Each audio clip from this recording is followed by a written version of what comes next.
We are 1 week away from the city of Chicago starting to enforce its 60-day shelter limit for migrants. New York City is enforcing similar measures. The process hasn't always gone smoothly, and it is controversial. Migrants say finding new housing has caused extra stress as they do things like search for steady jobs or get their kids settled in schools. Here at home, there is a growing concern about the eviction plan, and more than a dozen aldermen are trying to stop it. CBS 2's Marybel Gonzalez live for us at the city's so-called landing zone for migrants tonight. Marybel.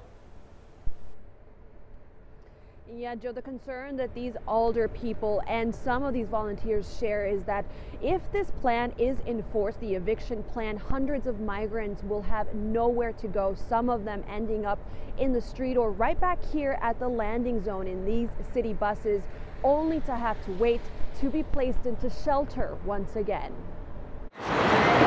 For volunteers who work with asylum seekers in Chicago, our concerns is that there's not really a plan, or if the city has a plan, they're not telling us. Time is ticking. By delaying informing everyone is causing crisis level concern and anxiety from people in the shelters. It's causing volunteers to scramble. The question on their mind is what will happen on February 1st, the current deadline by which hundreds of migrants staying in city shelters will have to leave them.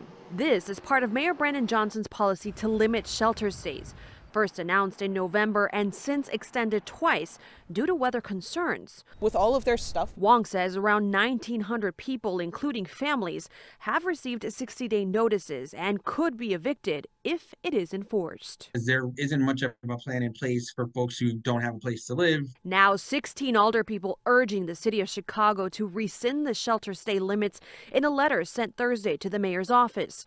Alderperson Andre Vasquez, chair of the Committee on Immigrant and Refugee Rights, leading that request. I think the city feels like there's a very real pressure of having limited funds in their view, and not enough to sustain for even the whole year, which is leading to decisions about what to do as far as capacity for the new folks who are coming as well. Vasquez says the evictions could mean people on the streets or back at the landing zone where new arrivals are waiting in city buses for shelter space to open up.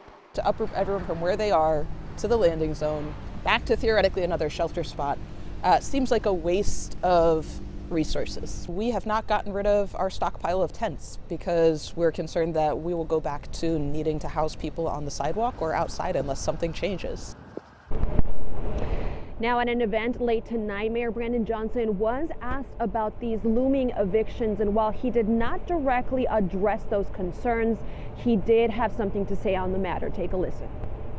How many more shelters am I going to be asked to open? I mean, 27 shelters. We have literally built an entire infrastructure for an international crisis that Congress hasn't figured out. I stand on the work that we've done in this city. Isabel? Now, we're told that some of the migrants who have received those 60-day notices, they've received housing vouchers. However, the volunteers tell us that's only a small fraction of the people. Reporting live from the landing zone, Marybel Gonzalez, CBS 2 News. Marybel, thank you.